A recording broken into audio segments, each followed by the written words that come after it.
Greetings, everyone. We are here to respond to questions that were posted. You'll recall that in one of the videos that we did a few days ago, we said we're unable due to network to respond to a number of questions that were posted. So we'll try in this video to respond to those questions. Before we do that, I don't know if you can see this. If you know this is a wild fruit found in Zimbabwe. I don't know what you call it in your language. In our language, you call it umviyo. So what do you call this in your language? It would be interesting to know. If I have Shona comrades here, what do you call umviyo in Shona? What is this in Kalanga? Is it found in South Africa? If it is found in South Africa, what do you call it? In KZN, do you have this? In Eswatini, do you have this fruit? It's a wild fruit. And then the other one, before we get your questions, is this one. We call it umchwankela. It's a black. It's found in Matopo area, Matopo Hills area in Lupane. What do you call it in your language? Do you have this in Maswingo, in Manicaland, in Mashonaland? What do you call it? Is it there in South Africa, in Eswatini, in Zambia? What do you call it in your language? In our language, we call it umchwankela. These are some of the fruits that we grew up eating, and we still enjoy them up to this day. Let's get to the comments and questions that were posted. Comrade Rosie Mataban says she was responding to a video titled "Do Not Complain, Register to Vote." She says, "You forgot that in one of your podcasts you said you are not going to vote. You are now justifying yourself. Are you now arranging transport for your people to go home and vote?" Mapela. I've never said I will not vote. I've said the Zimbabwe Communist Party will not put candidates for these upcoming elections, but we never said we are not. One, I'm not going to vote. So, Comrade Rose Matabane, we wish we could arrange transport. Unfortunately, we do not have money, but we encourage Zimbabweans that are in South Africa and in other countries to go and vote. Comrade Gertrude Inyoni says, "Good morning, Mr. Mapena. Just a quick question. Let's say one is planning to move to New Zealand. When the application of the waiver give me problems, it will not. It will not give you problems. So you can proceed to New Zealand if already you have made arrangements to travel. It will not give you problems." And then Comrade Cuban says, "A plant from Chankela, we call it chocolate pear, but that's an that's an English name, Comrade Cuban. What do you call it in Iskalang, in Bukalang? What do you call it? Don't give me an English name." And then there's Comrade. Of course, he was posting something negative. Let me skip that one. But to Comrade Motsi Kuya says, "You call it colonial borders when it suits you. When you were living large and enjoying your bread, and you never thought of that." And is responding to the video that I did, saying we must do away with colonial borders. One thing that we must do, comrades, is that while it might not be feasible to remove borders, but we must promote the reunion agenda.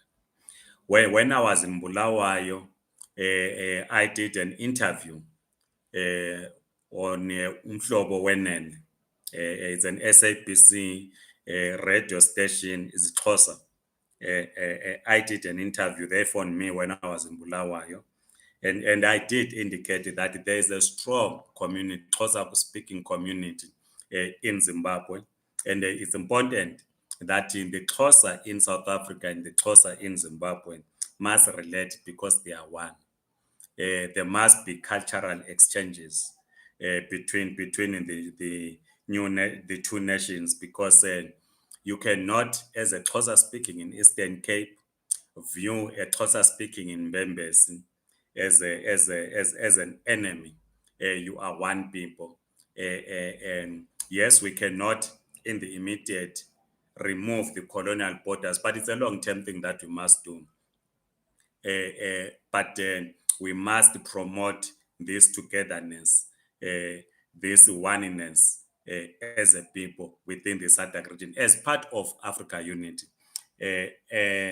Comrade Sehlapi Mandla says he say is called Zingwa in Plumtree.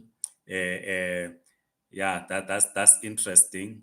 Any updates from VFS Baba, that's Comrade Beginkos in Ndlovu. We'll be checking on them on Tuesday because there are many issues that we need to raise with the VFS.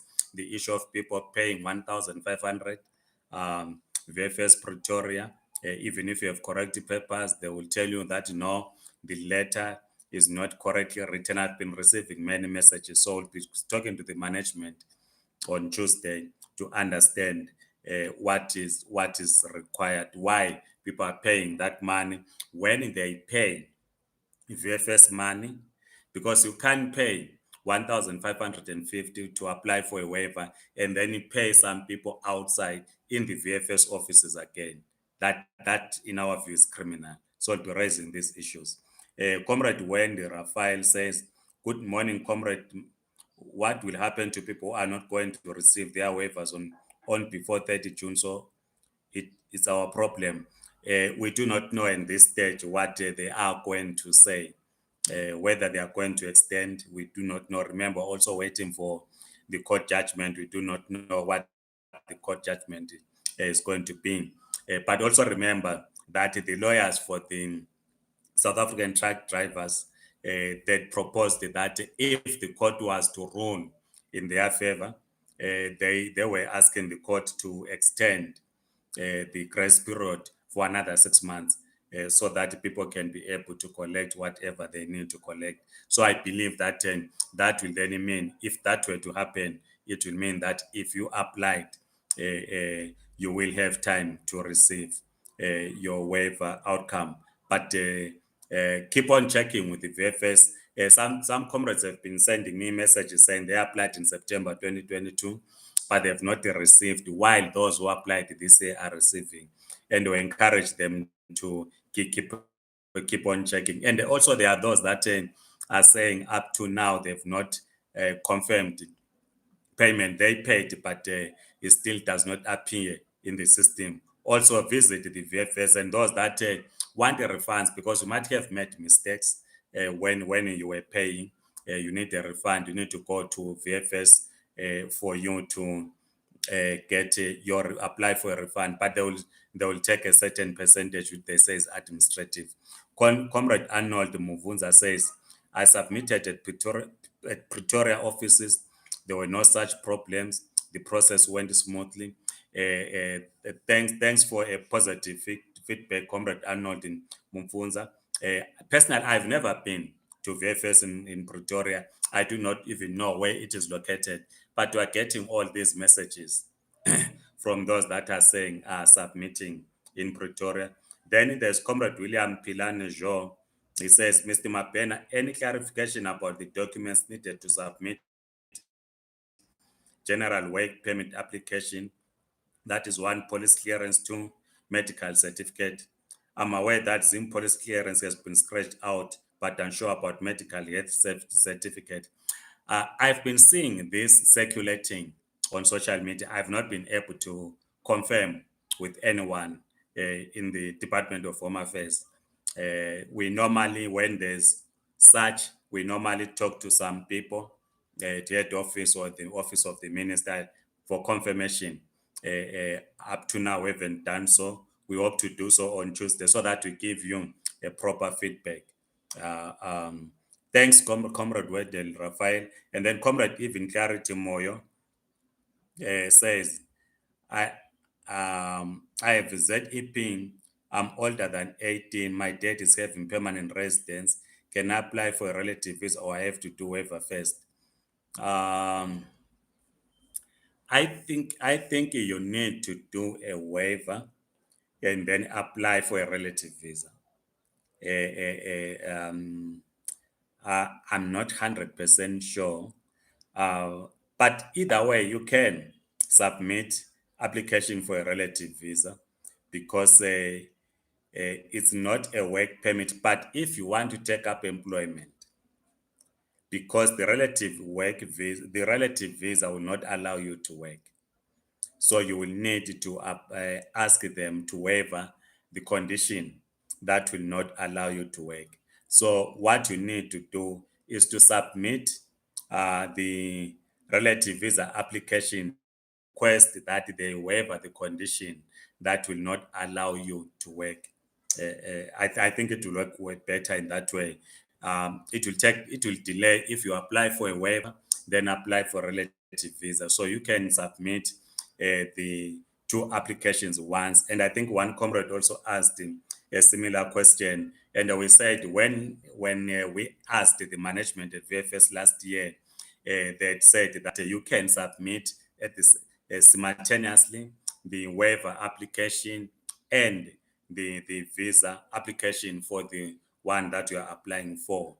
Comrade Taft Daniel says, Mr. Mapena, just a quick question. Does it mean when you applied for a waiver, you are eligible to stay in the country until the outcome?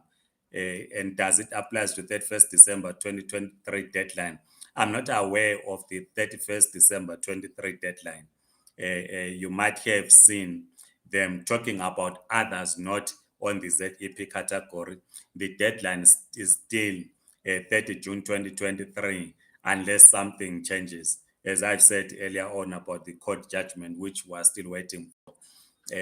So we will know, Comrade Taft Daniel, when 30th July is approaching, to say how is the department going to deal with people that are still yet to receive their waiver outcome but have submitted the applications. Remember, we also said people will then have to apply for a, a general working visa after their payments, their waiver have been sorted out. And Comrade Nyasha Manyanga says, Mr. Mapena, did you manage to get feedback regarding submitting both application waiver and visa application? Is it possible? I've just answered that yes, it is possible. This is what was said to us. It is not possible. The person will have to go back to their country of origin and apply for a work visa. Remember that excuse me, remember that if you are not on ZEP, you need to go back to your country of origin and apply, provide the proof that there's no South African that can do the job that you are doing.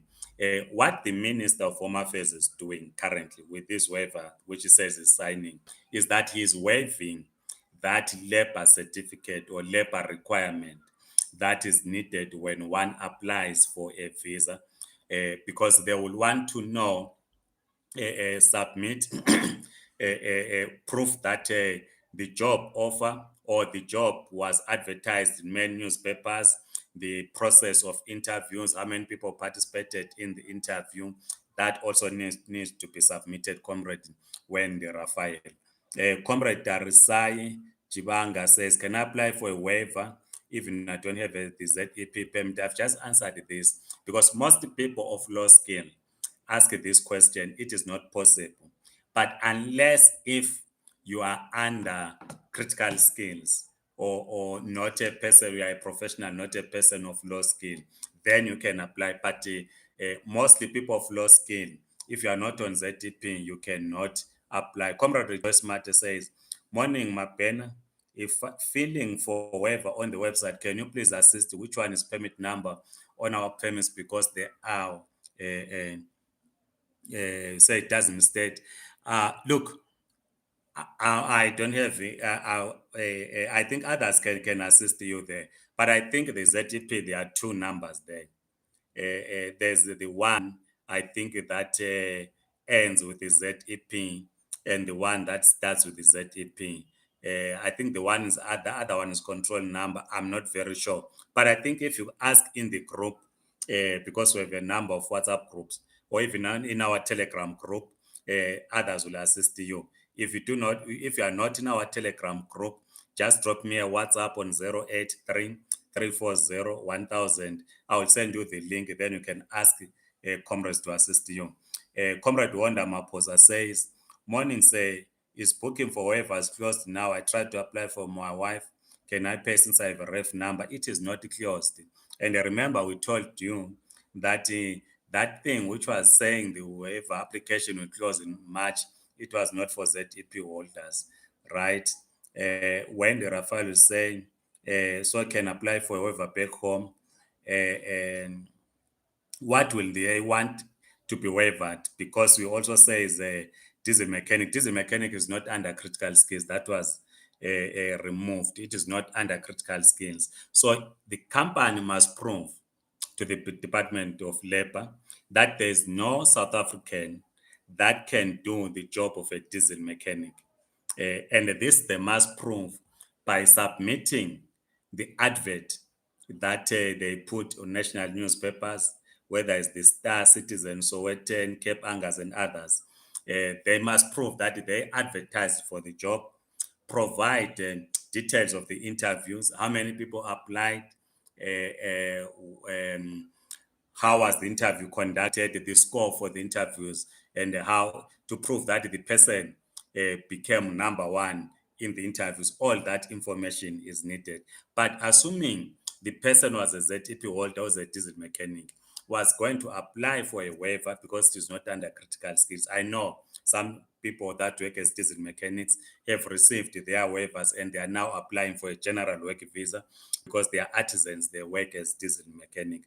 Comrade Ashley Mavunga, you're saying it is called Inshona is Matufu. Which one is Matufu? Because I've got two here. I've got this one, which we call Umviyo in Isindebele, and this one, which we call Umchwankela.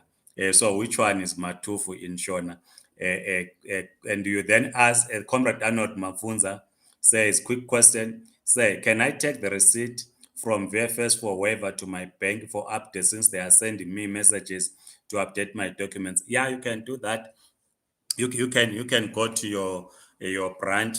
They should be able. Your bank should be able to assist you because they should not be closing the account. I understand now. So in Shona Umvio is Matufu. No, that's interesting. No, thanks, Matufu. Thanks, comrade. Let me write this down. Thanks, comrade Ashley. Comrades, thank you so much.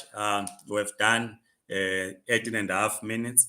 I don't think we can continue taking questions, but we'll try again in the next few days, maybe again on Tuesday, on the 2nd of May, to open up to this program so that we can then receive questions and be able to assist each other. Please like this video, circulate, and enjoy your long weekend. While you're enjoying your long weekend, please do not forget to subscribe. Comrade Ngobani Chance Nyati says, Tsibu Inshona and Virimombe Ngumviyo. I'm now okay. Tsimbo, the black one. So Umviyo is called Tsimbo. No, thanks, comrades. Thanks, comrades. Otherwise, enjoy your long weekend, comrade. Goodbye.